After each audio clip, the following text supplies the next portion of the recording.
Oh, yo, yo, yo, yo, yo. Oh, yo, yo, yo. Came up from the struggle, now we stacking chips. Black Wall Street, we rebuilding from the pits. Politics and business, we beyond rich. Donnie Glover Show, watch her shift the switch. Donnie Glover Show by BMOnews.com. Spotlight on the hustle where the real ones come.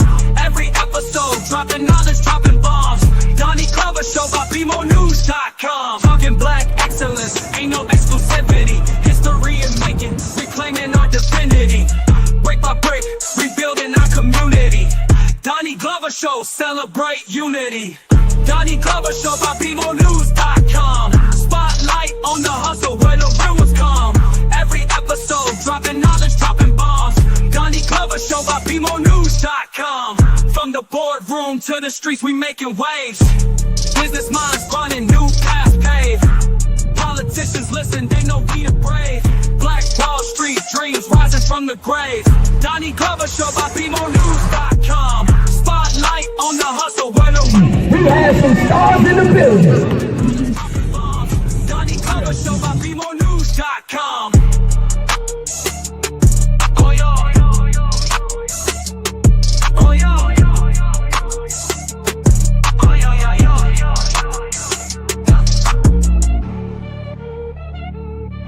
We'd like to welcome you to BeMoreNews.com, the news before the news, where we uncover the truth. Special thank you to our executive producer of Be More News in Niagara, Mr. Emmanuel Price. We're up here on, this is the New York side, and that's the Canadian side, and we will be there for the New Year's dropping of the ball or somewhere around here. Very beautiful Niagara Falls, some of the best water in the world. So make sure you get out, get your passport, and do some traveling. And keep watching BeMoreNews.com, the news before the news, where we uncover the truth.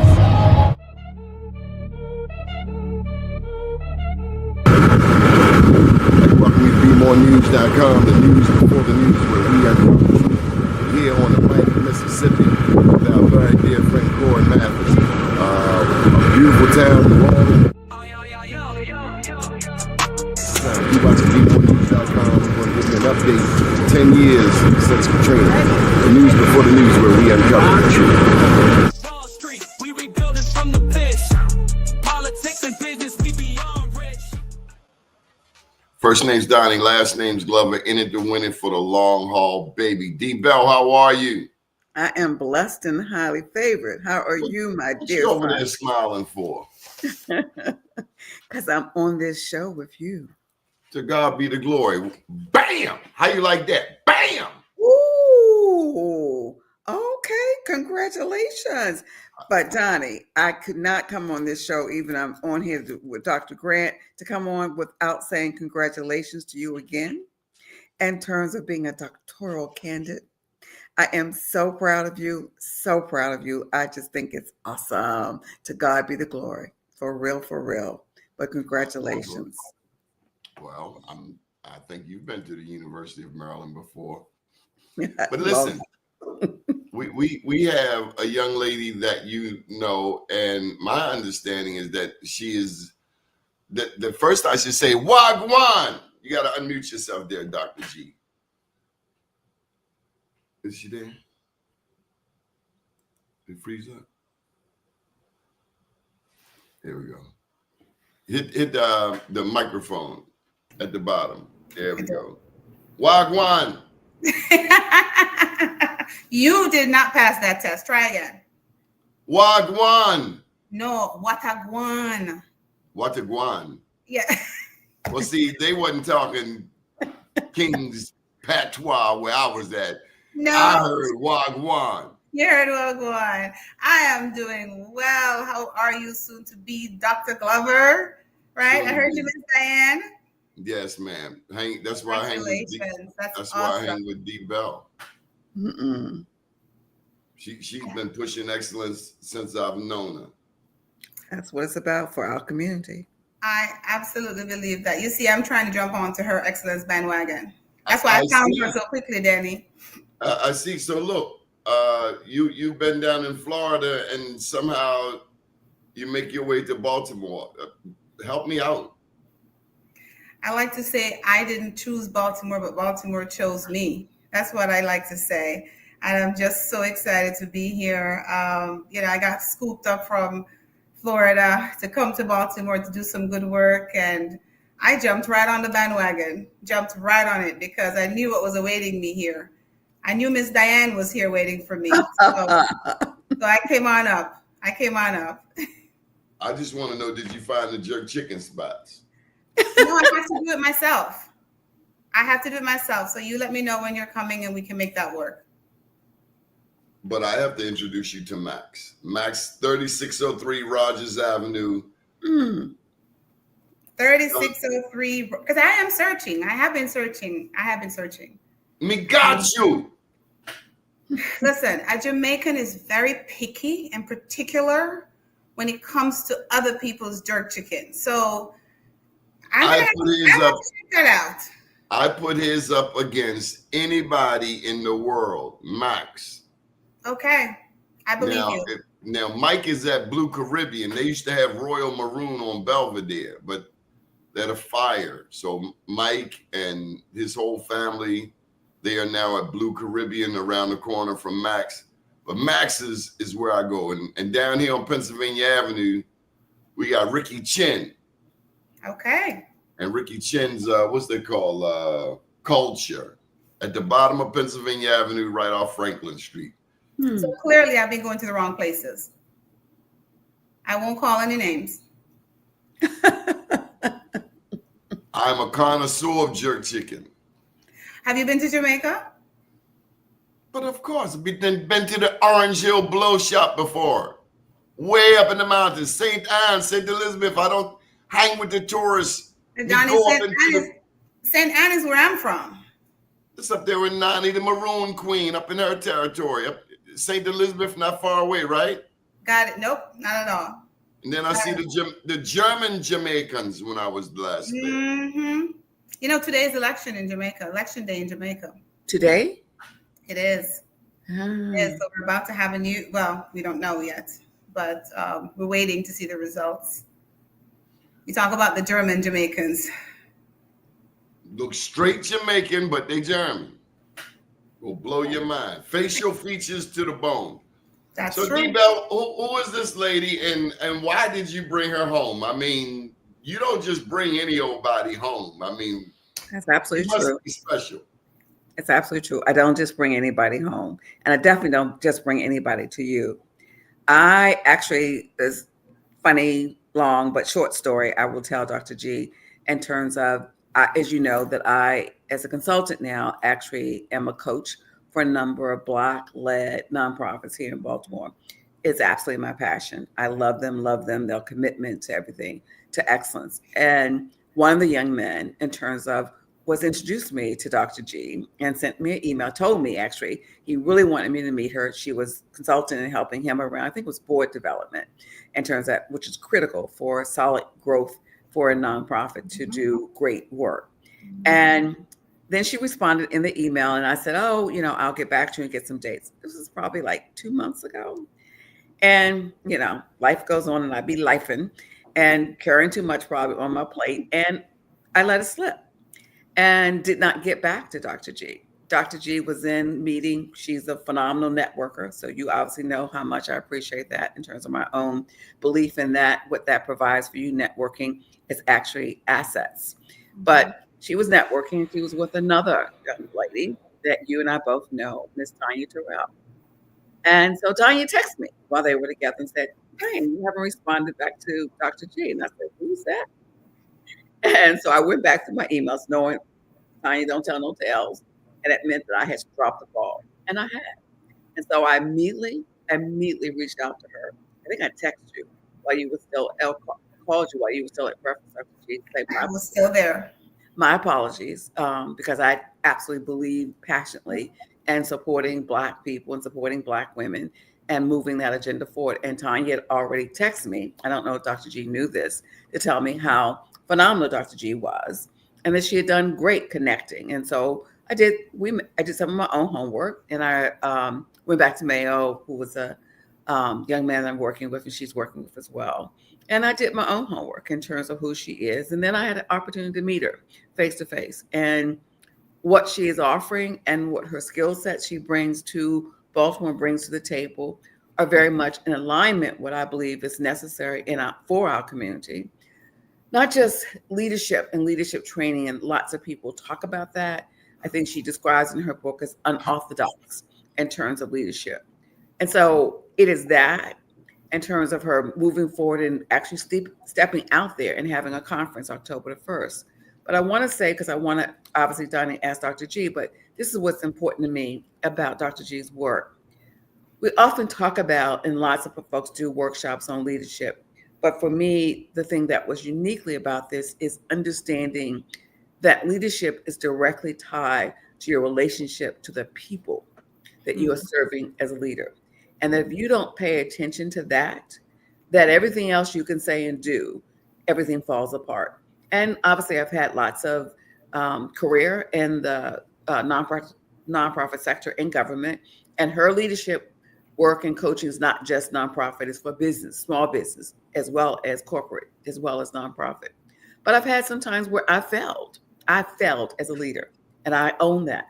But that failure was also about forgetting the most important thing were the people that saw me as a leader, and how I had to always keep my eye on that ball, know where they were, be in tune to where they were, that we don't often recognize that is the most important commodity in terms of the talent. Because that's your team, and you can't do anything without your team. So it is that philosophy, her experience, her doctoral background, degree, all of that brought me to Dr. G and made me sign on to figure out how can I be supportive of more people sharing and learning more from her. So Dr. G, what was going on in Broward County Public Schools? First of all, I'm sure if you watch the news, you've seen Broward County Public School always in the news. It is an amazing school district. We serve a large population of students. It is actually the 6th largest school district in the entire United States, 200 and now about 50,000 kids. And I spent 22 plus years there, working with children, school principal. I worked at district as a director of innovative programs, but always wanted to do a little bit more. I like to call it expanding my sphere of influence. And, Miss Diane, she just went on about what she, discovered about me and everything else. But what she just realized is that when I came to Baltimore after I left there, Miss Diane's name was one of the first names somebody mentioned to me. Because she's the boss. They know what time it is. Every time I say to her, you are the true legacy, she said, I don't know why people say that. Okay. And you know what? That's humility and a sign of greatness.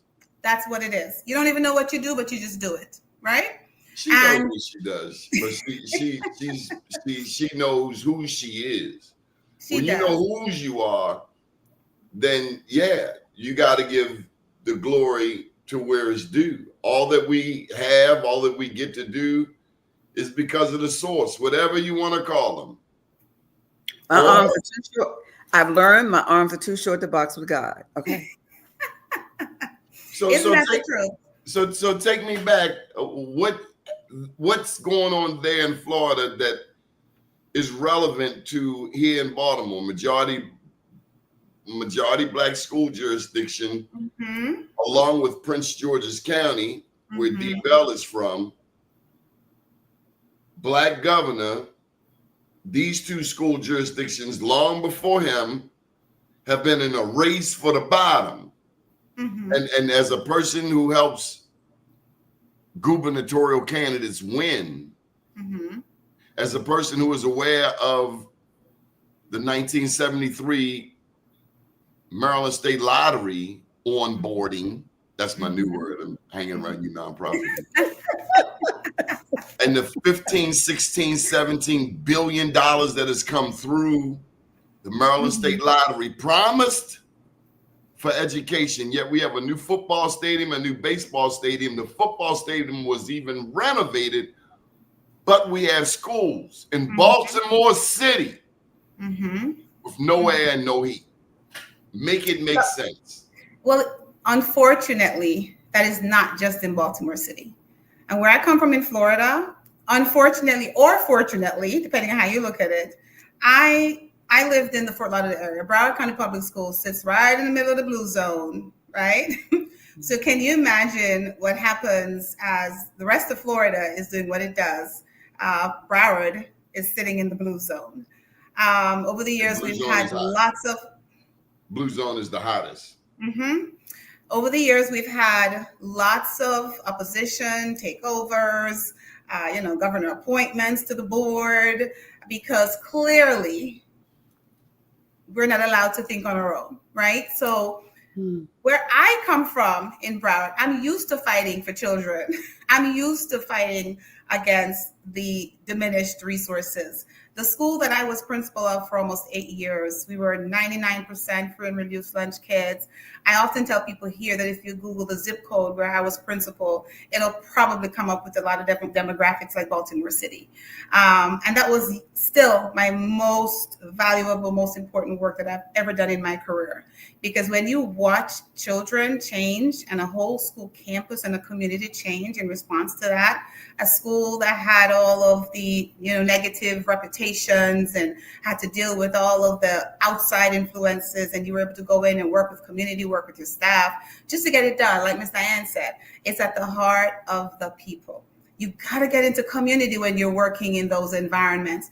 And regardless of resources, right? Because sometimes we blame the resources.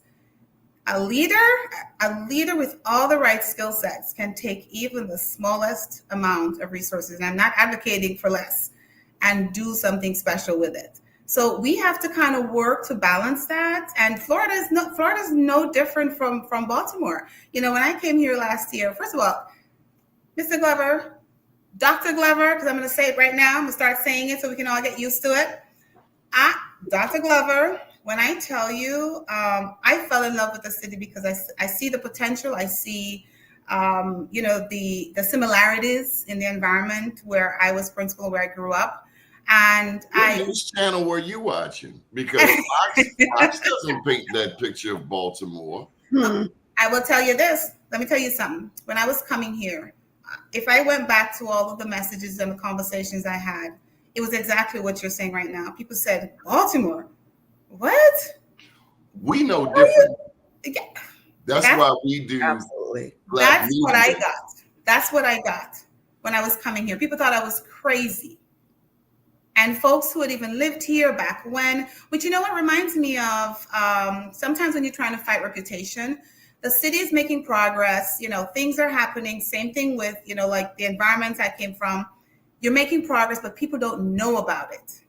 And you have to be the one to tell that story and make sure people understand all of the amazing things that are happening in the environment and all the changes. Because a lot of times I used to invite people into my school. Come. No, we're not the same school you knew 20 years ago. No, we're not. We don't have the same, level of fighting and crime. And no, we don't. Come on in and see what's happening. And of course, it's up to me as the leader to make sure that I'm visible with all of it out in the community, shared it on the media, whatever I needed to do to make sure that people understand that change was happening. And while we have a lot of work to do, even in Baltimore City, I can see it. We have a lot of work to do. But I think together with schools, you can't change community until you change children. You cannot. And the place you're going to find children is in schools and in sometimes churches. I'm a big fan of getting those three pieces together and trying to make sure they work together. That's what I did in my school. Churches, people have moved. It's where you find them. Yeah, but the churches have changed too. There was a time when the churches were centrally located in the inner city. Our biggest churches have moved to the county. But you know what, Doni? Big don't necessarily. I got to throw this too at you, Dr. G. You got Black people who used to live in the city who now move to the county and they have abandoned grandma's home. But do you know who is moving into our neighborhood? White people. No different from all of the other neighborhoods. Gentrification at its best, right? We going out there and they coming in here. Gentrification at its best, right? And these are the kind of things that, and I see, you know, or mayor and other folks, and I'm still learning this, and I'm still learning all about Baltimore and the region, but it fascinates me. And I think there are some really great things on the table to reverse that. We have to create opportunities for our own people. And if we start to focus on that and work with community, work with schools, because once kids turn 16, 18, 19, and they're carrying on, you can't change them.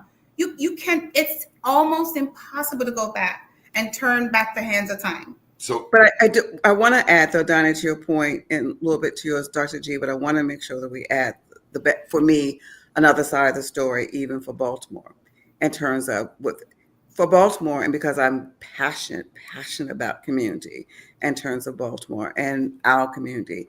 But I also see something different. I see, and so Donna, you know, I talk about Sandtown. I see a difference in terms of with you and Tracy. I see the difference in terms of what's it now, 24, 25 different organizations that are from Sandtown coming together to say, no, this is our community and this is what we want for the future. I see it in terms of Park Heights. I see it in terms of, I see residents, and many of them who have been there for years, who have a legacy, who are saying, no, we want to be here. We're going to be a part of the resurgence that is now going to happen for Baltimore.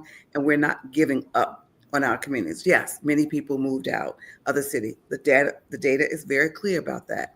But there are many people that stayed and now want to benefit as we continue to move forward. I believe for the first time in a very long time, it feels like all the different sectors are rowing in the same direction in Baltimore in terms of a long-term positive outcome.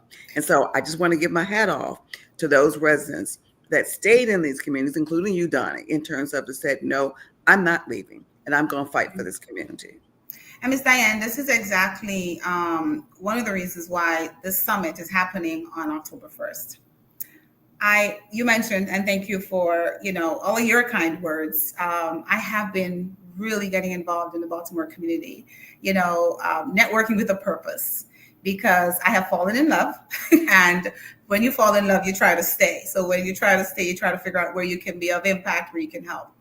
And the conversations are the same. All of those individuals, organizations that are coming together to do good work. And unfortunately, a lot of times, nobody knows of the work they're doing, and they're not getting the support that they need to do the grassroots kind of work. And I hear it over and over and over again. These small organizations, nonprofits, businesses that feel under-resourced, under-supported, under-recognized. And October 1st was designed with that exactly in mind, a space to bring folks together, bring some resources to them so that they can be face-to-face with the individuals who have the ability to support them, whom they cannot find anywhere else. And Ms. Diane, you know I'm persistent. So, you know, we're getting some people in that room. You of all persons know I'm persistent. I'm going to call you 10 times. I'm going to call you the 11th time until you answer. So we're really working to bring individuals, Doni, to the space for the same reason you're saying. You've got to start somewhere. And while there was probably the mass exodus or the trickle, however it happened, I will never profess to know Baltimore at heart. You know, I came here, but my heart is big. And I see in Baltimore the potential that I see in kids. And I focus on that a lot, because if we start to work there and work with leaders, we're going to work together, work with community, work with schools, and really understand how impactful they can be as it relates to the outcomes. I think it is one at a time, right? You got to chip away. You can't, the serenity prayer, you can't focus on what, you know, the things that are gone, what you can't do, but you can start to make those changes. And you're right, Ms. Diane, people are staying, people are working, people are doing good stuff, but they don't feel supported. They don't feel like they can get the resource or have access to the resource. And that's one of the places we just have to start. We just have to start. Dr. G, have you had a chance to walk the streets of Baltimore? I have, sir. I have. I love me, Baltimore. Where'd you go? I know. Don't ask me to name streets. I can't even name the street to get to my own house. Okay. But I have driven through Baltimore. I've walked. I have individuals who I have friends here who from childhood, and they're surprised that I get out so much into the city.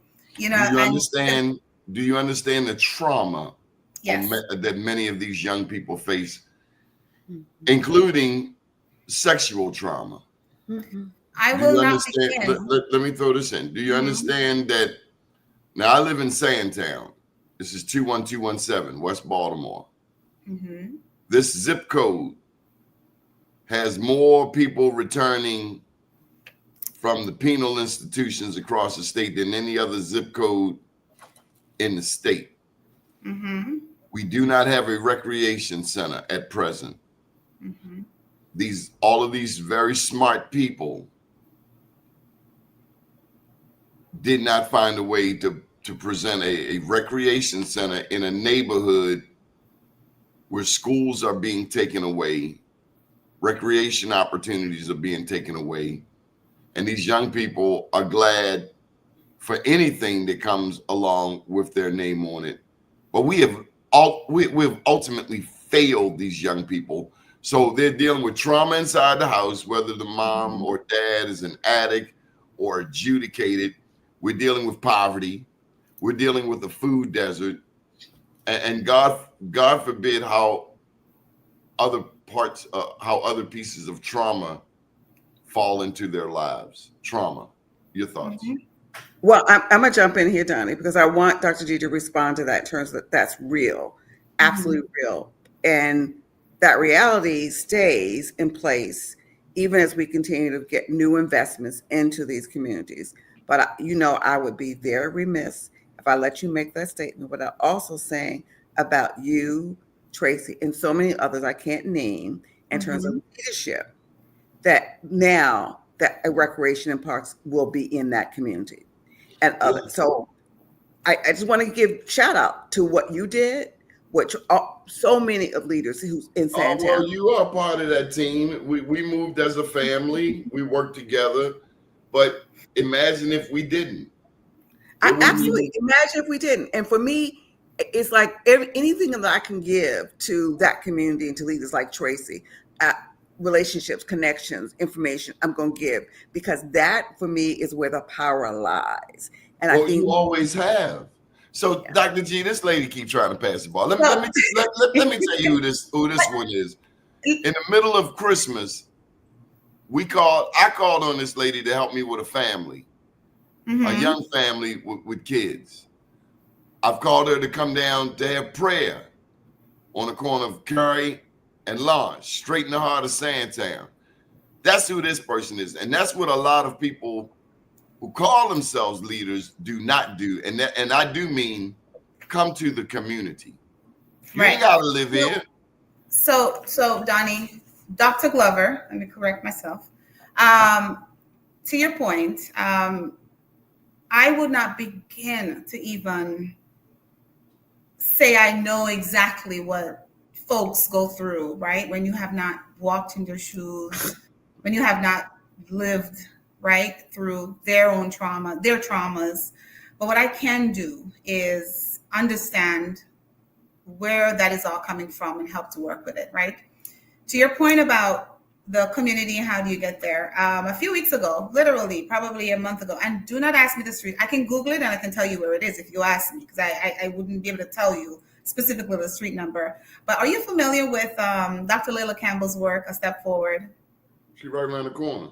She's right around the corner. I spent a half a day the other day. I was on the side of the street with a virtual microphone the other day. Spent some time, right? Whatever that corner is, you can Lafayette and Fulton. There you go. I couldn't name it, right? With Dr. Campbell and a number of the individuals and constituents that she serves, because she was doing an outreach day. Yes, and she does amazing work, and it's reentry, it's substance abuse, it's individuals who've gone through some of the trauma that you just described, right? And again, these are the kinds of things where, for me, you cannot stand on the side of the street. You cannot stay at home behind the cameras. You just got to get out there with the folks. And while you may not necessarily completely understand what they're going through, you can listen and you can find or help to find solutions to those problems.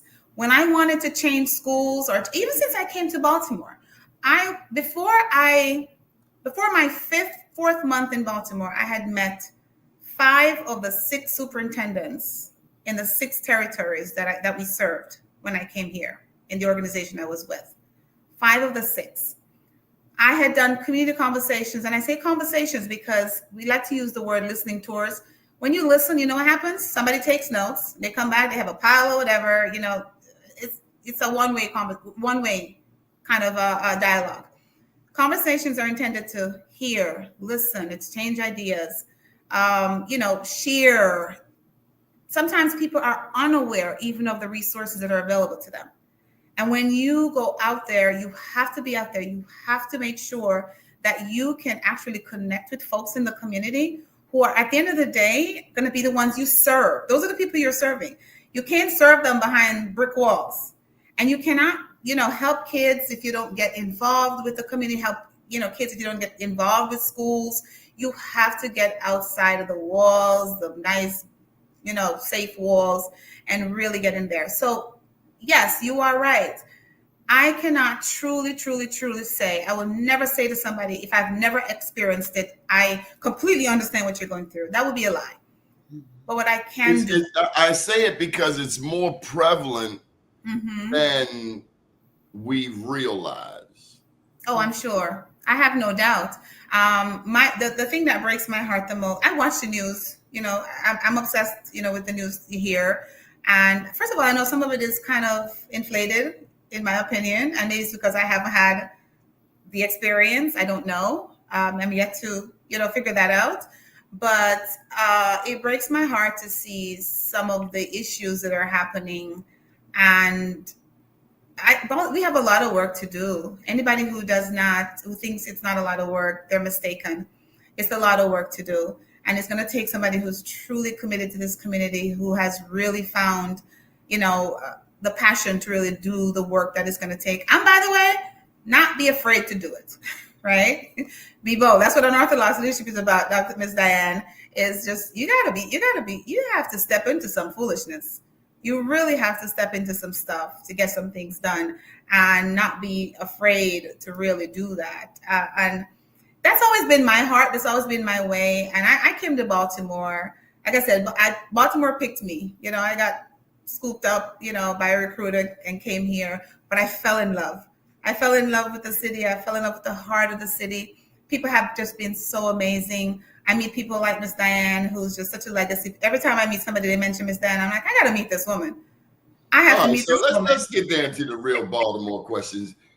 Can you make a crab cake?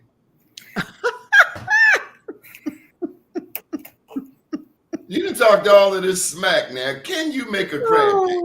I don't even like crab cakes. Can I be honest? Oh, well, okay, cool. You know what I like? Crabs. And I will say to you, I never had crabs before I got here. Oh. Did you have a local show you how to eat them? Yeah, twice. And I won't tell you, the rest of the world can't hear this. I sat down with 2 on my table. I didn't ask for any help on the first one.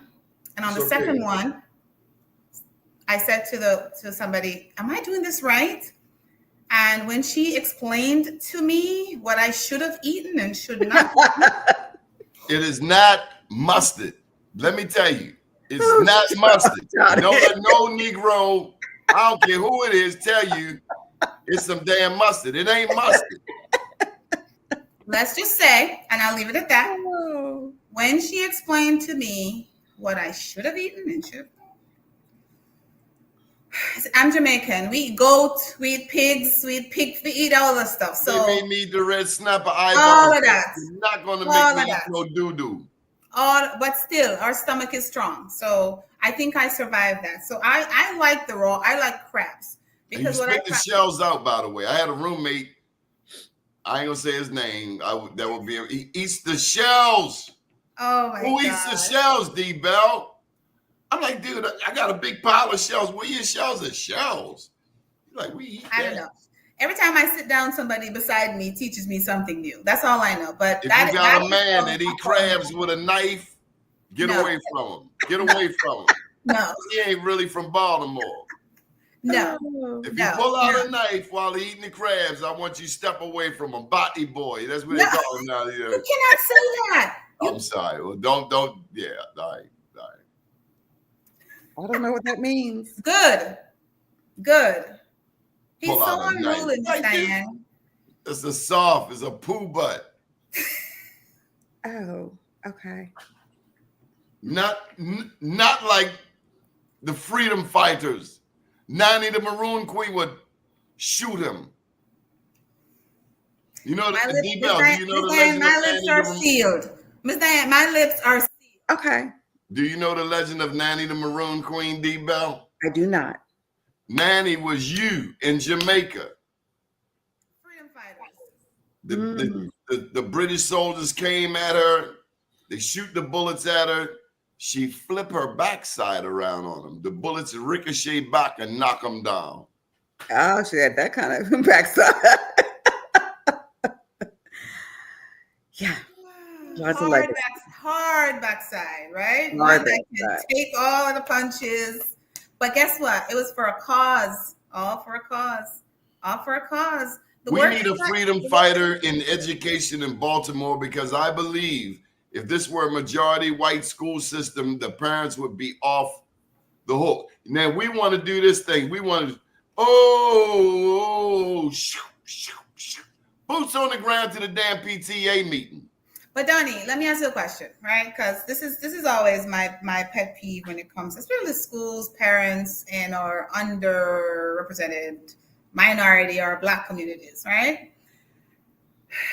To your point, do we show up? Do we go out to them? Do we invite them in? Do we truly give them a place to have a voice? Do we truly make sure that, yes. The parents, if you go to the school board meeting, they'll say, Dr. G, you have 30 seconds. It is not welcoming. It is unfriendly. That's their historic reputation. You don't change community by going to school board. Not when you were there, D-Bell. I was on school board and we heard lots of parents, but we heard lots of other things. But Miss Diane, there's not enough hours.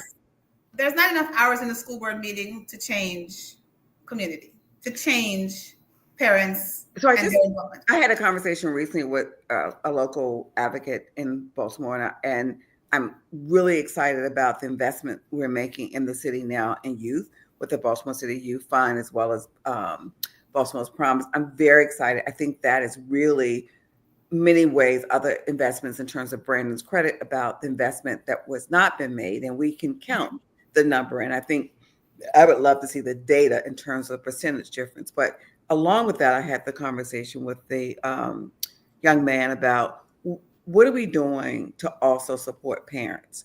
Mm-hmm. Because I simply will not ever accept. I will not ever accept, even with all the trauma in our community that's been bestowed upon our children, our youth, and our adults. I do not believe, because I've just seen it, when you are able to give people an opportunity to heal, an opportunity to educate, an opportunity to support them in their growth for something different, positive, it can happen. Same time, we got to be working on systems change, but it's a conversation for another day. But the moment I want to say, what are we doing? The same level of investment we made in our youth, we need to make that same level of investment into our parents. Doni, to your point, if as a parent, I have the wherewithal and lots of my other issues are being handled, or I know how to handle them, I might be able to not show up for school board. I might be able to be a different parent in terms of that school where my child goes to. Mm-hmm. I don't know that we've done the investment. There are lots of parents that are doing this. I don't know how many. I'm not in that lane anymore, so I'm not going to claim anything. And you know me about data. I believe in data. So I'm going to claim what I don't know. But I do know the importance of investing in people and investing in Black people. We are not broken. We are not broken. Mm-hmm. But in fact, the investment needs to be there to help parents have a voice, to help parents be able to stand out there. Maybe the boots on the ground is about stress. I'm not making, relieving them of that, Donna. I'm just saying, let's give the same investment. We've seen what investment in youth can bring a difference in our community. We're seeing the difference. Let's pour the same amount or more also into parents, into adults, and helping them do what they need to do better. And because I got lots of challenges that they're dealing with as a parent, unrelated to being a parent. just putting food on the table, whatever. But I've seen parents engage with their youth in lots of the youth programs where I'm a coach for the leadership. So I know it's possible, but I don't see the same level of investment in parents that we've done in other groups. Miss Diane, we have to meet them where they are. You know, a lot of times you have to meet them where they are. And for me, especially from, you know, my previous experiences, we can't keep lowering the bar as it relates to the expectations for parents and community, right? You got to keep the bar high and make that investment and make sure that they understand that the expectations are high, because you care as much about them as you do for kid. A broken kid is going to go back to a broken home. They're going to come back to you 3 times more broken. And then every day you have to start all over again. It's a cycle. How do you break the cycle? And we make a lot of assumptions about our parents and, you know, what their experiences have been. We can't. The judgment has got to go. You've got to figure out what their real issues are. You have to make sure that they are coming in. And you know what? It starts one school at a time. One school at a time. One school leader. One community at a time. I just recently learned about the many, you know, neighborhoods that are in Baltimore County. We need to just start checking them off, you know, especially with the schools, and really get people to work collaboratively on this, because you're absolutely right. You're not going to do it without parent involvement. Donnie, I want to point out something, getting a little ways away, but I want to come back to it in terms of, I can't remember the nonprofit, and I'm sure the school district uses others, but there's a nonprofit that responsibility in a contract with the school system checks on I think it's certain number of absentee in terms of kids not reporting to school, because that's obviously critical. You can't learn if you're not there. And what they've learned, and the data shows in terms of, they're not there, not because they don't want to be, not because, sometimes they're not there because maybe mama's sick, or they're helping care for grandmother or whatever, and they couldn't get resources. They're not there because they didn't have ability. And this is actually something Tracy told me in terms of not being able to wash their clothes, in terms of clothes. There are so many things that we don't know that may be going on, that just a little bit of connection, a little bit of resources could help change that. It's not about, I don't care. Maybe I don't know how to do this or do that, and maybe I've given up. But I just want to know that we've got to be proactive. We actually know there's science, there's facts now that we know how to teach and how to help people grow in terms of who they are, heal. We know how to do that. And all right, ladies, I got to get a line in on my show. Right? So, Dr. G, we got all of these African Americans, Black people in prominent positions. And going back to that public school scenario, Black governor, largest Black caucus, one of the highest per pupil expenditures in the country, right here in Baltimore City. But yet Baltimore City and Prince George's County public schools, the 2 majority Black school jurisdictions, are consistently at the bottom. My thought is, Black governor, task force to address. Has it not been done? Has it not been done? No. And I'll tell you something else when it comes to, because you in Broward County, you guys dealt with a Black history issue, a lack of Black history in your curriculum. Same thing here. Matthew Henson comes from Maryland. I don't know that that's in the public school jurisdiction. He only discovered the North Pole. Harriet Tubman, she's from here. I don't know that she's in the curriculum, but she is from Maryland. Frederick Douglass, I don't know if he's in the curriculum, but he spent time, both of them spent time right here in Baltimore. When does the public school curriculum reflect Black people? I mean, damn, what do we have to do? I mean, it's like nobody realizes. It does reflect it, Donnie. I ain't gonna let you say that, because it does. And so I can't tell you where it is right now, but I know for sure that when Reginald Lewis Museum was developed, whatever number of years ago, part of it was because it came out of the state system. They actually developed a curriculum in terms of ensuring that African Americans were embedded in terms of the curriculum. So I can't speak to you today. I don't know if it's still around. I can tell you that it was developed at that time to be incorporated in schools across the entire state of Maryland. So we ought to go follow up and find out what happened. Dr. G, these kids know about Martin Luther King. That's it. So here's a misconception too in schools, and I think having been on the inside, been on the outside, working with schools, I recognize this as a major gap. There's a lot of information sharing that is not happening. The outsiders think it's not happening. The schools say it's happening. The outsiders. It happens also in career tech. One of the first questions people always ask me is, what do you think is one of the primary things that a school can do to help students, whatever?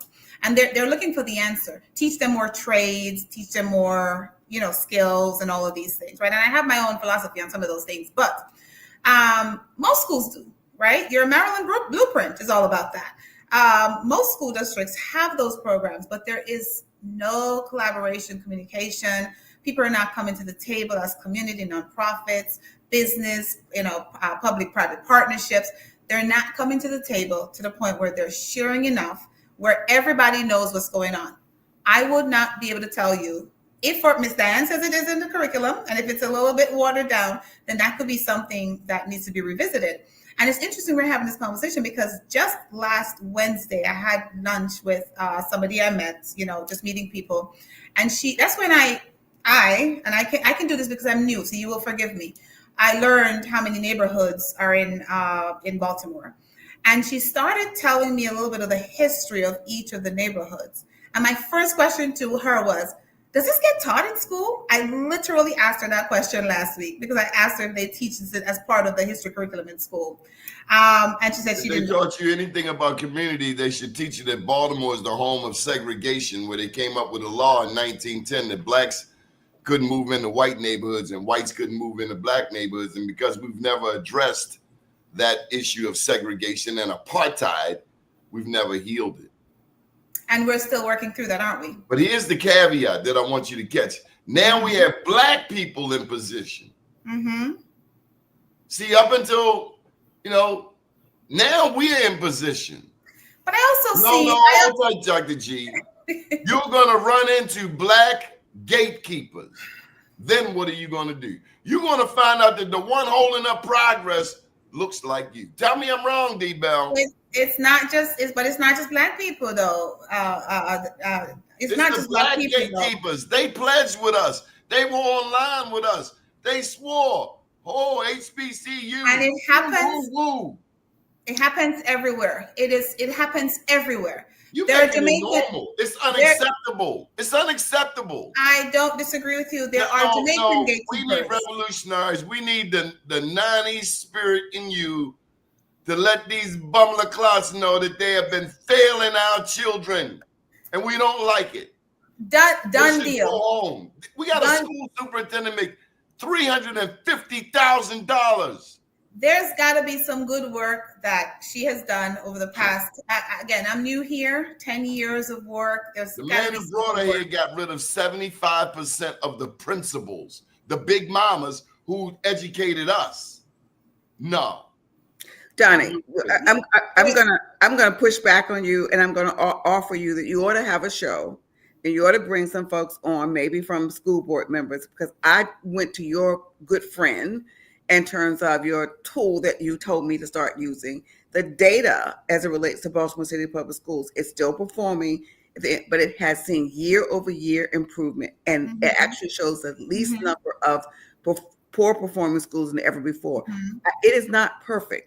But what I won't do, what I will never do, is not talk about where we've got progress being made slow, but progress being made. Because I do not think we will make the progress. I do not think unless we also acknowledge where we failed, but where we succeeded. I just want the kids to have some air and some heat. I just want to know why we can't fix that basic part. Well, fine, but you tell me how many. You got to tell me factually. I'm going to push on you because you're going to have to tell me factually how many schools no longer have that since they went after this whole effort of doing renovation in the schools. Tell me how many are left with no heat. Tell me that. I want facts. Everybody knows. Tell me the facts. Don't tell me your assumption. Tell me the facts. But this is where some of the communication comes in, Ms. Diane. And I don't know why folks in Baltimore feel that there has been no progress or, very little. we all know these are issues that have gone on for so long.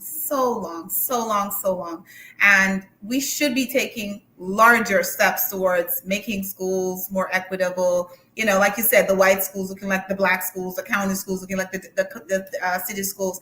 But we also know that the issues are different and the issues are multi-generational, and we just have to keep chipping away at them. The answer is not to. The answer is to really make some really drastic moves, some bold moves, to really dig deep into community and figure out how can you make those changes. And Ms. Diane, you're right. I don't speak unless I speak about data. I cannot speak about, you know, those kinds of things because I don't know. I don't have that information. But I have seen some of the things in terms of the numbers that are public and some of the progress that has been made in Baltimore City schools. But I think there's a lot of work to be done. A lot of work to be done. Absolutely. And that's a lot of work to be done. And it takes a very bold, unorthodox person to get in there and be a little bit aggressive. I think that's what you're looking for, Doni. You're looking for aggressive. We need black men in the schools. Yeah, there's an effort to pushing, trying to get more black principals, more black teachers in terms of school. All of it. If I always try to take a look at the systemic challenges that we're faced, not just as a city, but as a country in terms of that. And also in terms of look at that. We just finished having a conversation about parents. We talk about white schools and the resources, but it also talk about those parents have access to information. They'll drop everything, puts them in a better position. What are we doing in terms of our kids come to school? They don't come to school and we expect the school to do magic and then just they're all better in terms of educationally. No. Where's the partnership? How do we also invest in those parents so that the kids come to school? How do we make sure this is a holistic? I really, even as school board, when I was a school board commissioner, I cannot tolerate this conversation as though that magic has to happen there. If we don't recognize what the totality of the challenges that our young people face, then we keep pointing fingers as though there's magic that's going to happen behind those doors. Those doors got to do better. There's no question. And we've got to have consistency. There's no question. And we got to have excellence. There's no question. But what else do we need to have in place to make a difference so that when the kids leave the school, there's somewhere for them to go in terms of rec center, library, whatever, and parents to support that. Again, we've got to go. My belief is we've got to go back to creating community that's there for our young people and there for families. And I think right now in the middle of all the chaos that's out there in terms of this country, I'm mindful that that's probably even more traumatic for our communities and all of us in terms of the middle of this chaos. So I'm sorry, but I'm going to celebrate where there's positive stuff. I'm going to call out where there's stuff not moving, but I am going to celebrate where there's been some movement. Yeah, I'm saying, I want you to bring on somebody from the school system and talk about the facts. Have the same conversation with some data in front of you. Yeah. And yes, Dr. Glover. Let's get it right. Now, let me be clear about this journey you're on now with this Ph.D. You're going to have to get facts. Okay, let me be real clear. You're going to be researching like I don't know what. And you're going to have when I go out on Pennsylvania Avenue and I see young people more outside on the streets than in schools, I see it every day. So it's like every day. It's like every day I see the research. Every day I see something that's not right. There's no recreation center. That Gilmore Elementary, they got a new library after Freddie Gray was later closed. And then we have all of these nonprofits, often headed by Black people, who come into Sandtown to help the poor Black people, and they become worse slave masters than the white ones. So, pardon me, I'm a little... We all are. But I will say that acceptance is really an enemy of any kind of progress. And that's also another thing that I find, as I'm going through Baltimore, this idea that people say, how many times I've heard people say there's a black cloud over Baltimore. And I'm like, how can you just accept I just told you what the issue is. You got black gatekeepers, black people in position with the checkbook, but they busy trying to be somebody else's friend and go to the Center Club and go to the fancy golf course. And they ain't never been to Mondama. They ain't been to Mondama since Charlie Rudos was there, but they gonna tell us about Baltimore. So pardon me if I done heard this before. Well, I'm sorry. I've been to both Mondawmin and the Center Club. Thank you very much, sir. Okay. I have been to both. You got to get a steak sub on the second floor of Mondama, the best in town. Right? It's $15 though, and that's a damn shame because I'm just saying if this is an ongoing conversation. I love the passion. That's the kind of passion we need in the community, because it's people like you who can walk into the area, the neighborhoods and the areas, and demand accountability, not only from, like you said, the Black politicians and the Black business people and everybody else.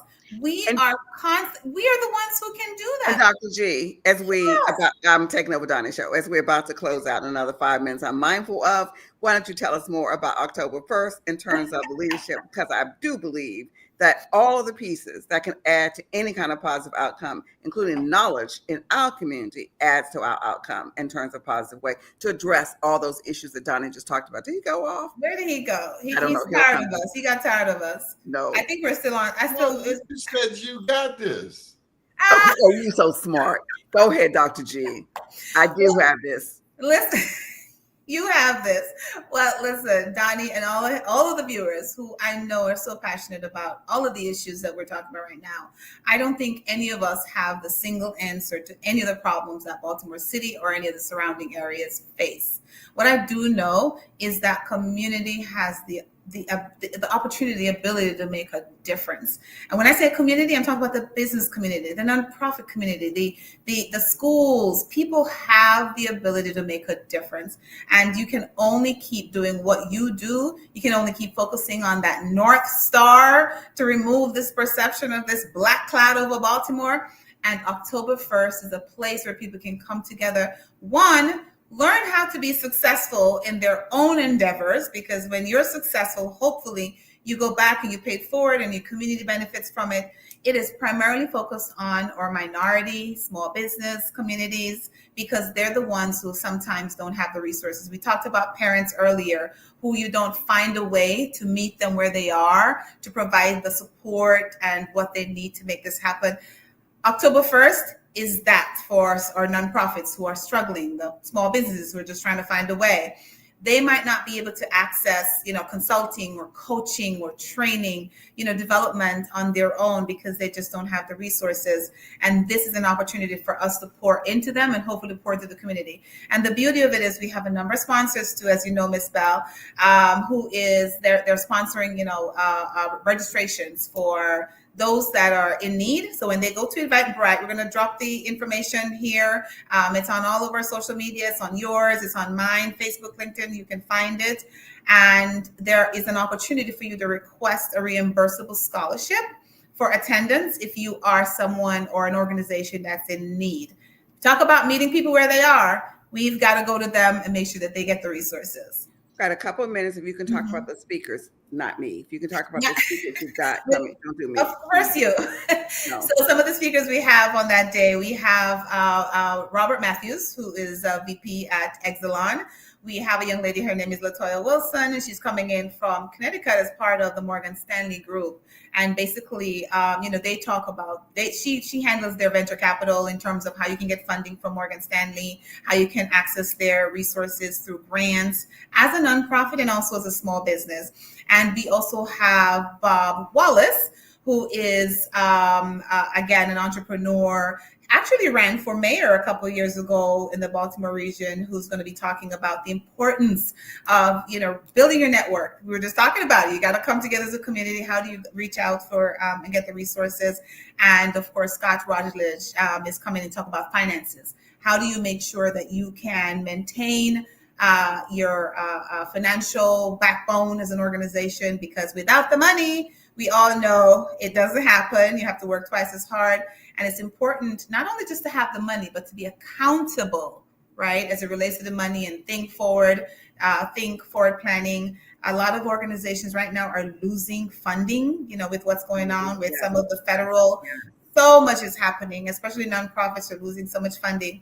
And this is an opportunity for us to just come together, and learn, walk away with some very practical tools that you can really go back and think, strategize, and work on your own organizational plan. And as we end, I want to say to Doni that I'm going to ask folks, anybody listening, and anybody hears this again when it plays, to send in, if you're a part of a solution, if you're making a difference in Baltimore, and you need more information, but you're part of the solution, you're part of the change, to send Doni an email, to send Doni, to send Be More News information about what you're doing to make a difference. Because yes, we've got challenges, but we've got a lot of people making a heck of a difference in this town. Yes. And I want Doni to share, to learn more about, I know he knows a lot. He put up the E in terms of Doni at bemorenews.com. Send it to him, what you're doing to make a difference, because I know differences are being made in this community by businesses, by nonprofits, by community residents who are saying no more, that I can do something different, but I believe in this city, that are making a difference and are not going to give up on this city and seeing a part of the change around that's happening in Baltimore. So please reach out and send Doni information about what you're doing. Thank you so much, Dr. G, and thank you, Dr. Glover, for your time this evening. Thank you, Dr. Glover. Thank you, Dr. Listen, Miss Bell-McKoy, you're going to have to lock him out of his own show. Just lock him out. He never comes back, because I think you're a fabulous host. Don't say that. Thank you, Doni. Thank you, Doni.